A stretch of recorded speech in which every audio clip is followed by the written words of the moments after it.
J&J Dynasty. Here we go. Another episode. I don't know how long this one's going to take. Basically, I just want to go over an orphan that I got being on MFL. The orphan leagues are just being bought up. This is one that I bought prior to the actual orphan auction market. I got a couple after this, which I may make videos with. But I just wanted to go through and show you what I got last year, what I came in with, where my team is now, and how I think I'm going to do. It's looking pretty good. A little light on the wide receiver help yet, but we'll see what happens, because this league also went really bad with really good players. So obviously last year I was playing for this year. So here we go. Let's go and see if we can come back. As you can see, currently I have my picks with the current season here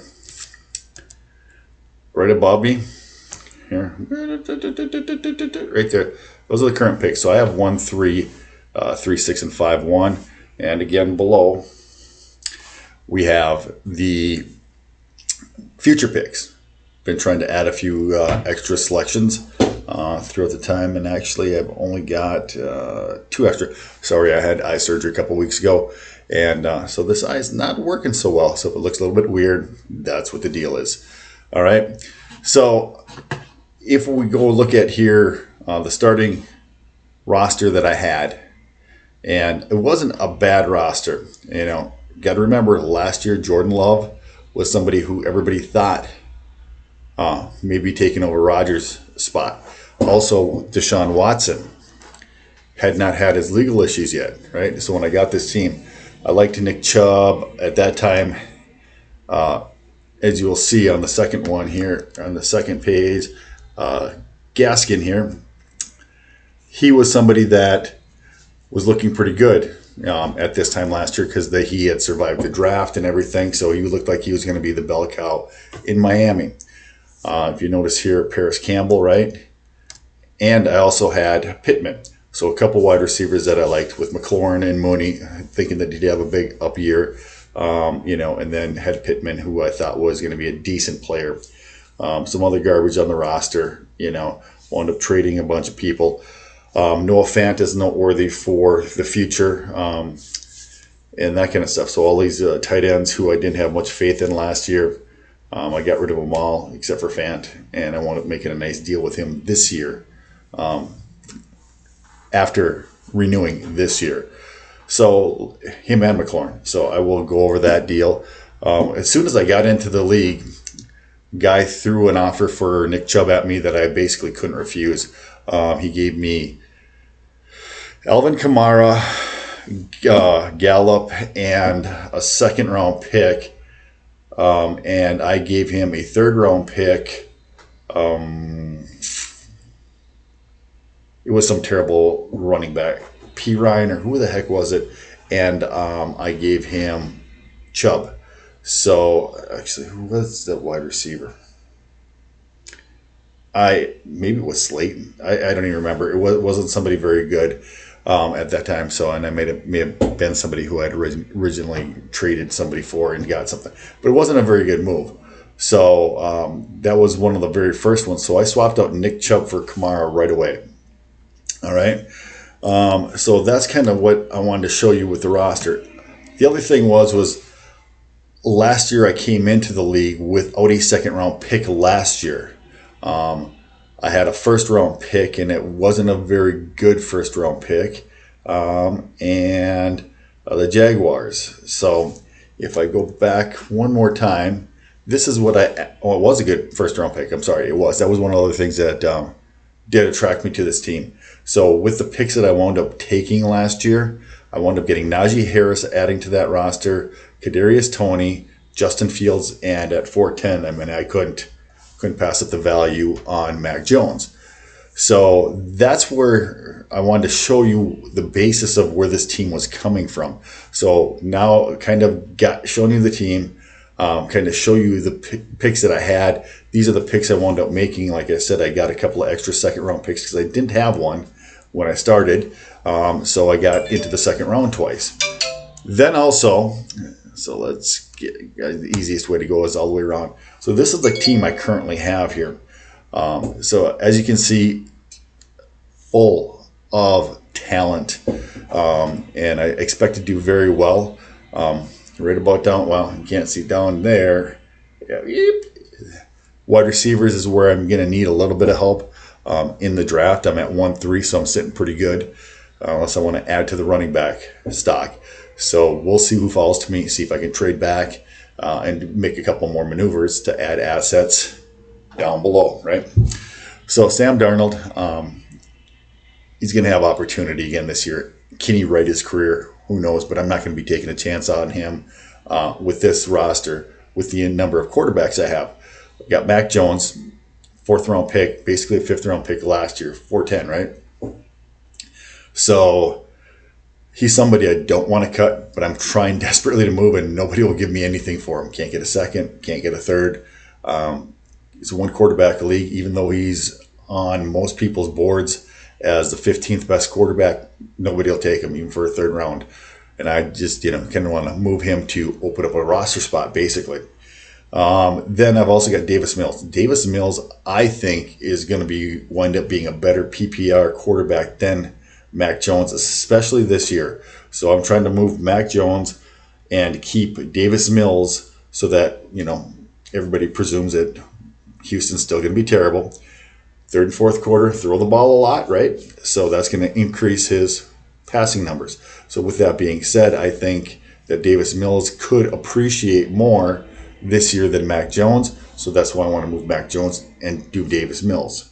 So if everybody still has the same opinion on Mac Jones next year, if I really still like him, I can go back and get him for cheap and swap out the appreciation for Mac Jones. Deshaun Watson, as I said and showed you, I got him off of the original roster. So he's still one of the players I have there. Russell Wilson, I got off of waivers. A guy in this league cut him, and I chucked down 350 with all of my blind bid money at about after he got hurt. I think it was week 7 or 8 before he came back. I threw all my blind bid money on him when he came out into the thing and got him for blind bid money. So I thought that was a nice get. This is the reason why I don't have as many draft choices. I had stocked up this team on draft choices, but I gave away my second, the one down below, next year for Saquon Barkley, along with my 1st round pick, which at the time I had won. I'd won like 4 straight games. This team started off 0-6. And I had won 4 straight games, and I looked at my schedule, and I thought, all right, if Barkley's going to do something decent with Wilson coming back, because I had Deshaun Watson on, I was just holding on to him. So I said, all right, at this team, I got some teams that I can beat, and I can actually make the playoffs with this team. Sneak in, and then we'll see what happens, right?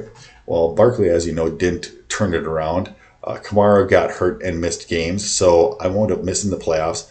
And when I did the trade, I actually thought that I was going to jump over everybody and wind up drafting like 6, 7, 8 with my roster. So I swapped my first pick with a guy who has one of the worst teams, and I made several trades with him, but he lucked out on this one because those guys all got hurt. I had so many hurt guys at the end of the year. It was just incredible. I never moved up in draft position because I didn't have anybody to offset or put into the lineup or beat my lineup players who weren't producing much.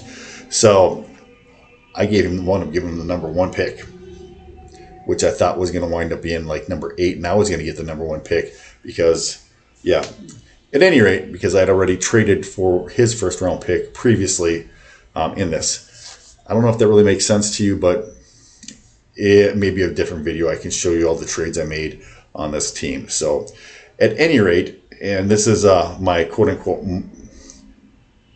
my C2, because it's a copper league level, and was my 2nd one at that level. So I did C2 and threw the Bitcoin and stuff up there. So pretty good team at any rate. So we're going to be going on. So Saquon Barkley, Gus Edwards was a guy who was on the original roster, right? And when beginning of the year, I thought this was going to be a monster because I had Gus Edwards, I had Gaskin, I had Kamara, I had Mostert actually at the start of the season last year.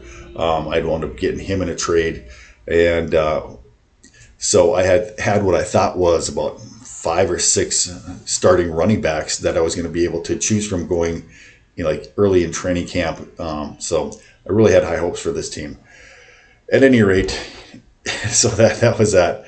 So then I think we talked a little bit about Gaskin and where I thought he was going to be, which he never got the opportunity, and the coach got fired because he didn't give him opportunity, right?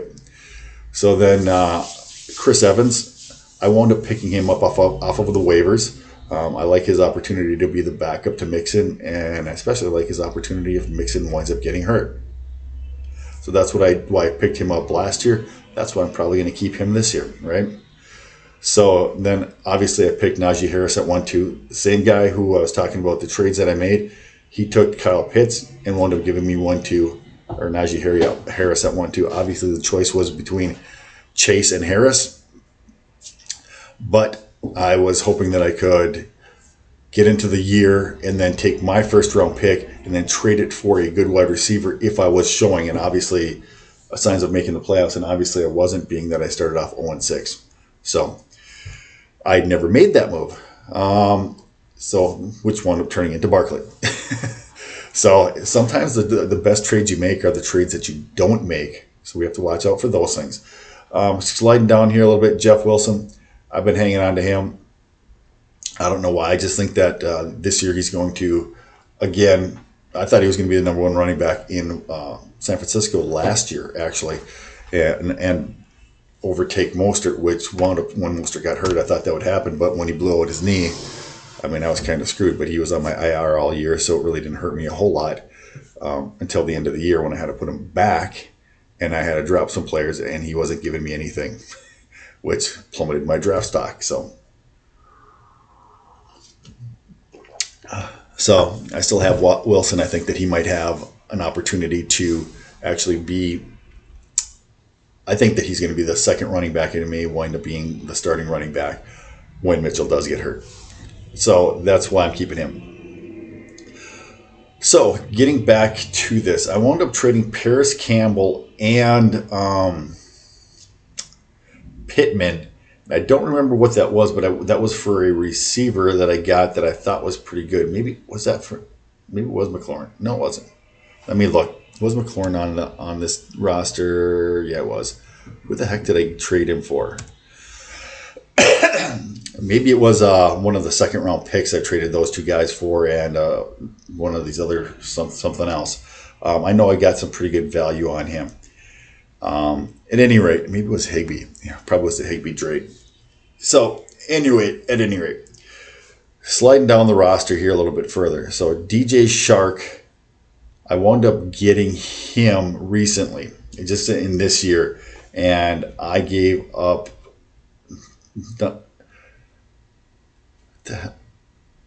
what did I gave him up a third round pick. I think I had 3 third round picks down here for that year. So I think I gave him up for a third round pick next year, or was one of the third round picks I had this year. Probably was the third round pick this year.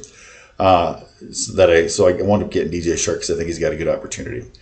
At any rate, the Amari Cooper trade was something that I just got him this year, and I wound up trading Terry McLaurin and God, I just had it in my head. Was Terry McLaurin and some garbage, and I wound up getting Terry McLaurin and Noah Fant. That's what it was, who subsequently got traded after that to Seattle. So Terry McLaurin and Noah Fant, and I wound up getting back Amari Cooper and Travis Kelsey on this roster. And you can see him a little bit further below, down there. But yeah, so that was kind of a nice move that I made, and everything worked out great on that one. I've also picked up Russell Gage. I think I picked up Russell Gage also for like a third round pick, just because I like his opportunity early in the year, and if he can put up similar numbers to Antonio Brown in that offense with Brady, I like him as a wide receiver 4 or 5 on a roster who can fill in for bye weeks. So at a third round spot, I mean, why not take a chance on that? So Darnell Mooney, I think, is going to have a bigger breakout year this year, with Fields being a little bit more comfortable with a decent offense being used, and Mooney is Fields' security blanket. You can see the chemistry I'm trying to get and keep as many Mooney shares as I can. So with that being said, Kadarius Toney, I actually just traded and got him. I think I just traded for him. I just gave up a couple of receivers, or I thought it was like Tyler Boyd and for Kadarius Toney, but he had the knee issue. He didn't show up for the camp, and had the knee issue. That's when I offered the guy the trade, and he took it. So I do like the opportunity for Toney. He is one of the better receivers in New York. If Jones can get him the ball, if the offense can be decent. So I've got 2 New York guys, which I'm not real happy about, Giants, but maybe this is the year they put it together. It is a contract year for Jones, so there you go. You got to like those opportunities, right? Bet on contract years. Tyler Higbee and Hurst, they were basically my starting tight ends all year last year. Like I said, I just traded for Kelsey and with Brevin Jordan. But the nice part about this team is I think it's pretty solid. I've got a decent set, a decent 2 starting wide receivers right now, and I've got pick 1.3 up there, which should give me one of the elite wide receivers, or trade back and get a bunch of capital, which I can then trade for an elite or a very good wide receiver 2, wide receiver 3 guy. So with the running backs I have, if I do that scenario, I should be sitting pretty good. Just starting wide receiver 2s, wide receiver 3s all the way across. Not having a wide receiver 1 shouldn't kill me, because I should be starting, once again, let's look at this, Deshaun Watson or Wilson, right? So should be starting a top 5 quarterback no matter what. I should have Barkley, I should have Harris, I should have Kamara, depending on Kamara's suspension, right? So if I'm starting those 3 guys plus an elite quarterback right there, because one of those guys is going to be a flex, that should be a monster start to a lineup. Cooper, everybody loves that spot. Not to mention Watson and Cooper, we've got a stacking situation. So every time he hits Cooper for the touchdown, that's going to just blow up. So if they have a couple games where Cooper catches a couple touchdowns, I don't know how this team is going to be able to be beaten, right? Then also, so you slide down. So you got Cooper and Mooney and elite guy, right? Who's going to have his ups and downs, but should serve nicely as a wide receiver 3. But I think DJ Shark is going to be mostly my wide receiver 3, just for the simple fact that Detroit's going to be behind. They're a much improving roster and a much improving team. I like the general manager and the head coach with what they're doing. They're being patient and they're building it right. So I do like Shark, especially while Williamson is not there. So it's going to be Hawkinson, then Shark, then Swift most likely. That's how I see it, as far as how the routes go. So I think that Shark's going to wind up serving me well. Like I said, I've got Gage as a 4th or 5th wide receiver, and Kadarius Toney as a wild card. If he starts blowing up, I've got him. So really, I've got Kadarius Toney and the pickup there just sitting on my bench. So, I know that my wide receivers look pretty thin, and I think that they look pretty thin, but I think that there's definitely an easy and likely way that they're pretty decent as far as what I'm doing with them, which is going to be looking for wide receiver 2 and wide receiver 3 type production out of them, because of the elite quarterback and the elite running back play that I'm going to get. And I shouldn't need wide receivers to be flexes with all the running backs I already have.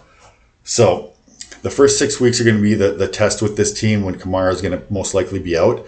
If I can get the wide receiver play as a flex, or supplement Gas or Edwards or one of these other running backs in there while Kamara's out, that's going to be the thing. Hopefully it's Cooper and Watson are blowing it up, and that's the key.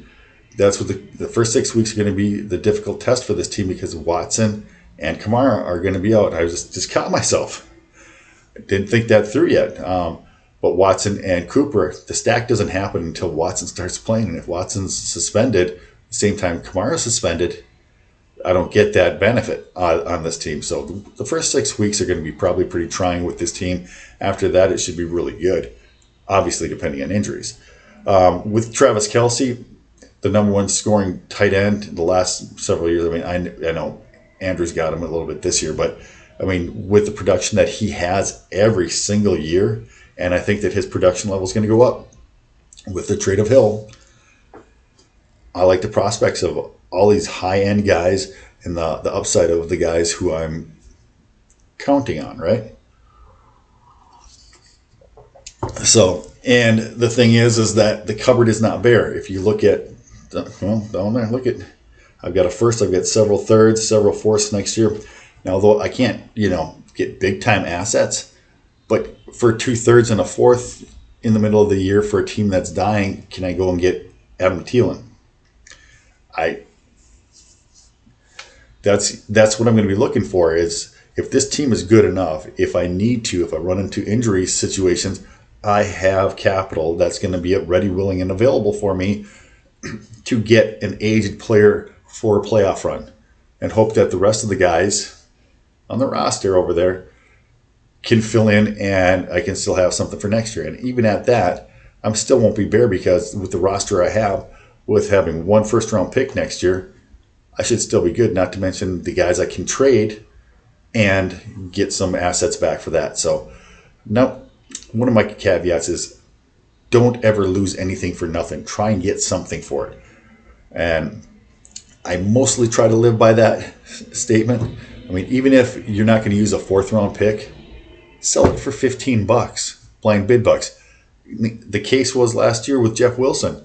I had to make a trade with dump KJ Osborne just so I could get enough money to where I thought for sure that I would get Wilson, and there was still one team that could have outbid me for him. So that's why I always want a bunch of blind bid bucks for that case scenario. Somebody does something stupid. Somebody doesn't want to wait for somebody who's a top level talent, and they throw him out there. I want to outbid somebody. I don't care if I have to throw him on my roster for 6 weeks or the rest of the year. If I know he's going to be back next year, and if I know he's a top level player, I'll drop all my blind bid money to make sure I get him. I mean, Wilson, is he a 1st-round pick, early 2nd-round pick? I mean, you can trade Wilson for a lot of assets right now, and which is if Watson gets suspended early in the year, that's maybe exactly what I'm going to be doing, is trading Wilson, hoping he blows up in Denver, play for me for 6 weeks. Watson comes in. I get Watson in my starting lineup. Wilson goes out. Hopefully Mills is looking good, and or Jones, because I'll probably have to keep him. I'll still have plenty of guys, so now I can trade Jeff Wilson for a high-level wide receiver. Boom, insert him. All my picks down there stayed together, and maybe I even pick up extra picks for some players. So that's kind of basically the whole size of this team. Look at what it was. Looking at that roster now, it's kind of sad that I actually bought the team with how much these guys changed. And that's one of the things you have to look at. I watch a lot of people on YouTube also, and I've heard one guy in particular, but a couple guys, when you're doing Dynasty, you need to be looking at a 2 to 3 year window, right? That's all the farther you're thinking out, right? Mac Jones, am I going to have him for 15 years? No. Davis Mills, even if he turns into Joe Burrow, am I going to have him for 15 years? Probably not. Deshaun Watson, could I have him for 10 years? I could, but will I? Probably not. If you're in Dynasty and if you're not making moves and you're not changing your roster over, you're going to stay stagnant. Being stagnant with, look at this roster, right? Look at that roster. Let's add last year, pick 1, 2, pick, what was that, 3, 6, 4, 1, and 4 something and 5, 1. What type of players would I have gotten last year in those spots? Is that Brannigan's spot probably in the 4th round? I'd probably get Mac Jones back. Justin Fields doesn't fall to me in the 3rd round. It's Kadarius Toney doesn't follow me in the 3rd round. I would have gotten Harris. So 2 of those guys I could have gotten, but I would have been looking much more like Ramondre Stevenson or something like that in the 3rd round or early 4th round. I mean, it was a crapshoot at that point. So this team would be vastly different without them. And without Justin Fields, I would not have been able to make the Saquon Barkley move either. So then that would look different. Although, fast forward, that's probably going to be Breece Hall, but that guy doesn't know how to make draft picks, and he's yeah, we'll see what that guy does with that pick. I know for sure that at 1-3 I'm going to have, either the number 2 running back or the number 1 wide receiver option. So it's still a great landing situation, still a great spot I'm sitting in. And I'm going to add a very quality piece to that roster just with that pick. And I got to figure out who I'm going to cut or whatever. And I think that I'll be able to easily get rid of somebody to be able to get into my 3-6 pick, which I have a couple guys in mind. Let's go back here. 23 players, yeah. So obviously right now, I'm not going to cut Brevin Jordan. So Darius Slayton, so get rid of him. So the guys above that 22, and I need to find 2 cuts to make picks. So Sam Darnold's 1, right? So now that gives me my 1-3 pick back. And it's very simple on this roster to look at the rest of them. Hayden Hurst or Tyler Higbee. I either have to trade them for one of those guys for $5, a 4th round pick, a 3rd round pick. I got to get something for one of those guys. And this roster is ready for the draft. 5-1, could I make it? Yeah. But would I get somebody who has the same value as Higbee or Hurst? The second guy. If I can trade both of them, yes, I would love that and use all 3 of those picks. I mean, this year's draft 5-1 is more like a 6-1, but I'm sure that there's going to be guys out there that I can take a stab at, and that's what you want to do. And I always like to keep 1 or 2 guys at the bottom of my roster who I really don't care about that I want to take a stab at, because as soon as the season starts, you're going to get injuries. And then with the injuries, what happens? The blind bid bucks come into play, and everybody's throwing money at them. So James Robinson, the Jacksonville guy, that's what happened with him, right? He was one of those guys, and people were throwing big bucks at him. There's always guys in the beginning of the year that come out of nowhere, injury happens, and they start getting a starting role, and people will pay for them. So I always like to have one guy who I can just throw away. But I can throw away, and I know I'm going to get him back and on the bottom of my roster. So that way I can, if something happens, I can go after a guy who I can get and either use or trade, depending on the situation.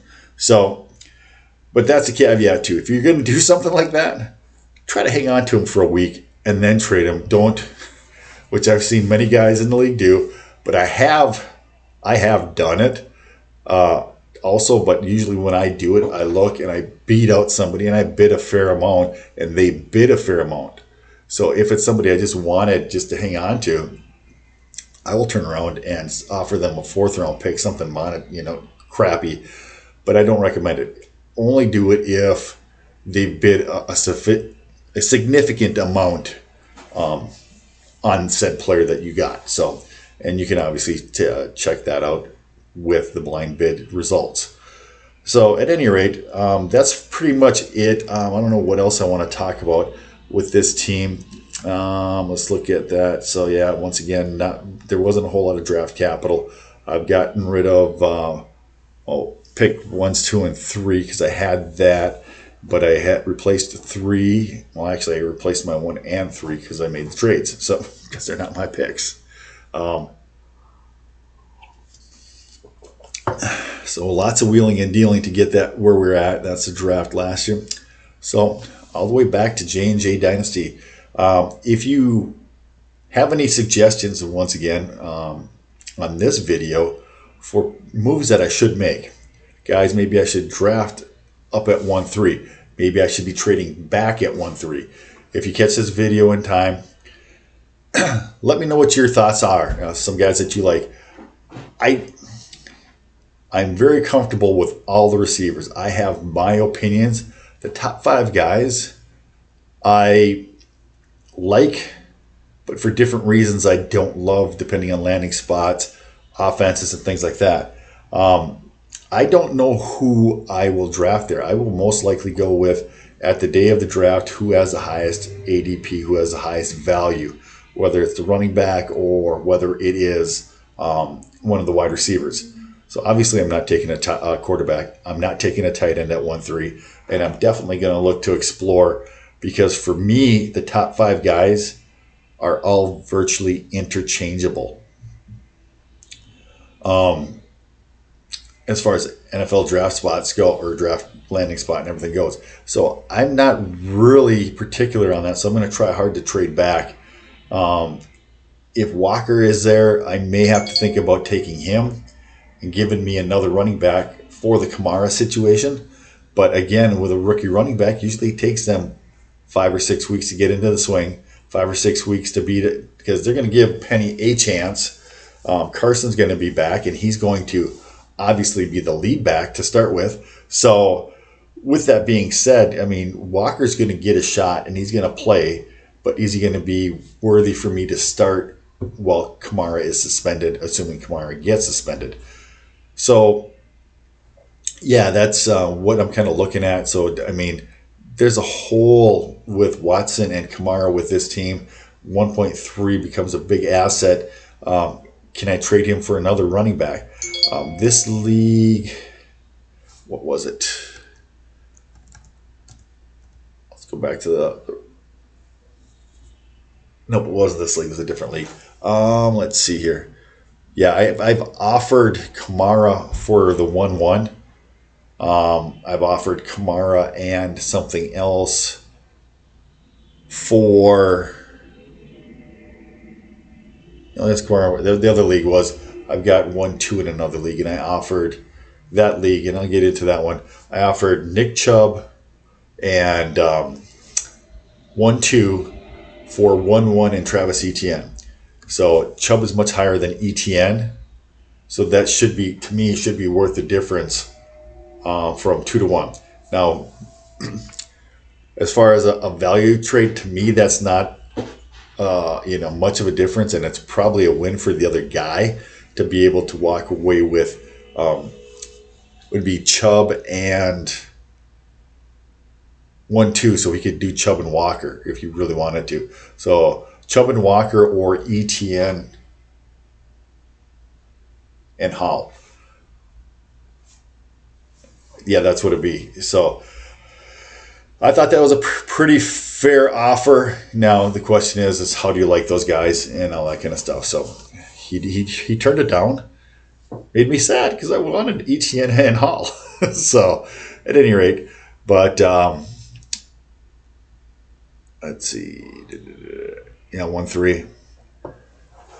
Yep. Oh, that's right. Edwards coming back too. That's another guy in the first 6 weeks. Got to figure out, see where he's at. I mean, if I wind up keeping Gaskin, is he going to wind up, is the cream going to rise to the top, or is he going to be a third down back, which is what Chase is a third down back. So it's a tough roster. There's a lot of talent here. I'm hoping to be like 3-3 through the first 3 games, and then get the team together and just push and steamroll through the playoffs and stuff. I mean, there's some other really good teams and some really bad teams in the league. So it's going to be a fun ride on this team. With that being said, I think I covered everything. There's the dog shit team that I thought was almost decent that I got with the extra players. Yeah, I traded Jarvis Landry right away for one of those second-round picks.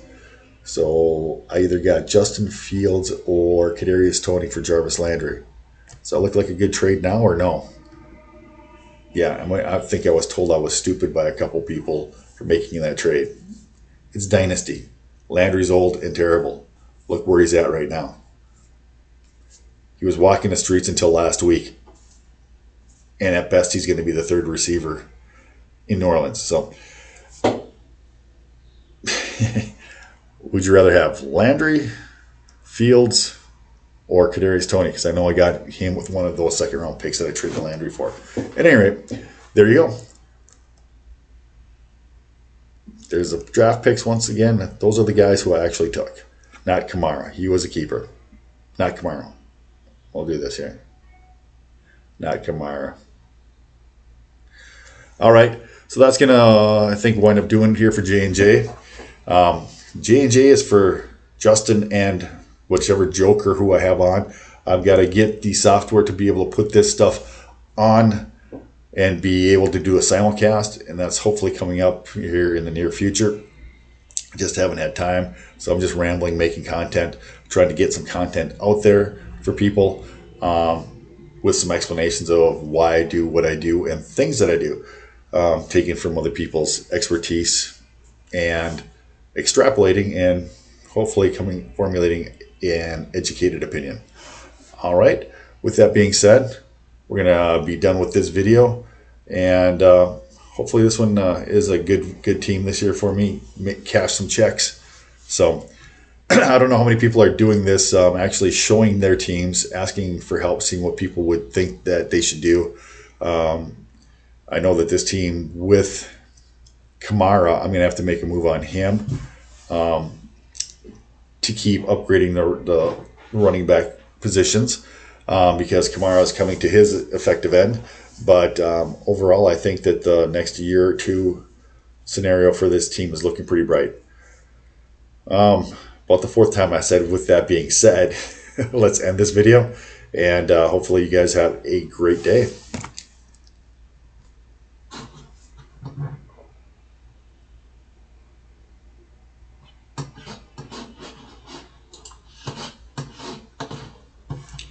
Yeah, that's just me trying to find the mouse.